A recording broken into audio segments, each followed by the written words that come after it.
মধ্যপ্রাচ্যের পরিস্থিতি দিন দিন আরও জটিল হয়ে উঠছে।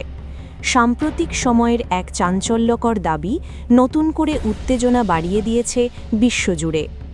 ইরানের আকাশে নাকি একটি মার্কিন যুদ্ধবিমান ভূপাতিত করা হয়েছে, এমন খবর ছড়িয়ে পড়েছে বিভিন্ন আন্তর্জাতিক ও আঞ্চলিক গণমাধ্যমে। ইরানের ঘনিষ্ঠ সংবাদমাধ্যমগুলো বলছে, দেশটির দক্ষিণাঞ্চলে একটি অত্যাধুনিক মার্কিন যুদ্ধবিমান ধ্বংস করেছে ইসলামী বিপ্লবী গার্ড বাহিনী। দাবিটি যদি সত্যি হয়, তাহলে এটি চলমান সংঘাতের একটি বড় মোড় ঘোরানো ঘটনা হতে পারে। ঘটনার আরও একটি গুরুত্বপূর্ণ দিক হল, বলা হচ্ছে বিমানটি বিধ্বস্ত হওয়ার আগে পাইলট নিরাপদে বেরিয়ে আসতে সক্ষম হন। প্যারাশুট ব্যবহার করে তিনি মাটিতে নামেন, তবে ধারণা করা হচ্ছে তিনি ইরানের ভেতরেই অবতরণ করায় তাকে আটক করা হয়েছে। যদিও এ বিষয়ে এখনও নিশ্চিত কোনো আন্তর্জাতিক বা মার্কিন সরকারি বক্তব্য পাওয়া যায়নি। এদিকে সামাজিক যোগাযোগ মাধ্যমে কিছু ছবি ভাইরাল হয়েছে, যেখানে একটি ইজেকশন সিট দেখা যাচ্ছে। তবে এসব তথ্য কতটা নির্ভরযোগ্য তা নিয়ে রয়েছে বড় ধরনের সন্দেহ, কারণ বিভিন্ন সূত্র থেকে ভিন্ন ভিন্ন তথ্য আসছে। কেউ বলছে পাইলট আটক, আবার কেউ বলছে তিনি এখনও আত্মগোপনে রয়েছেন এবং উদ্ধার অভিযান চালানোর প্রস্তুতি চলছে। এতেই শেষ নয়, ইরানি বাহিনী আরও একটি বড় দাবি করেছে।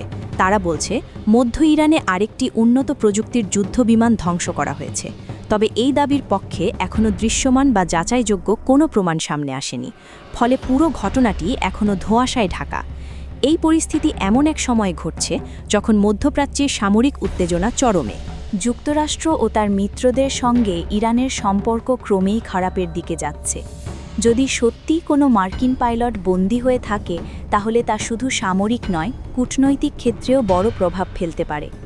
এদিকে এই উত্তেজনাপূর্ণ পরিস্থিতির মধ্যেই ইউরোপ থেকেও কূটনৈতিক তৎপরতা শুরু হয়েছে। ইতালির প্রধানমন্ত্রী হঠাৎ করেই মধ্যপ্রাচ্যে সফর করেছেন। তার এই সফরকে অনেকেই গুরুত্বপূর্ণ কৌশলগত পদক্ষেপ হিসেবে দেখছেন। বিশ্লেষকদের মতে এই সফরের মূল লক্ষ্য হচ্ছে আঞ্চলিক মিত্রদের সঙ্গে সম্পর্ক জোরদার করা এবং জ্বালানি নিরাপত্তা নিশ্চিত করা। কারণ যুদ্ধের কারণে বিশ্ববাজারে জ্বালানির দাম বেড়ে যাওয়ায় ইউরোপের দেশগুলো চাপের মুখে পড়েছে। সব মিলিয়ে মধ্যপ্রাচ্যের পরিস্থিতি এখন অত্যন্ত সংবেদনশীল।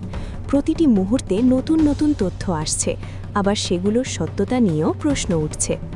বিশ্ব এখন অপেক্ষা করছে এই উত্তেজনা কোন দিকে গড়ায়।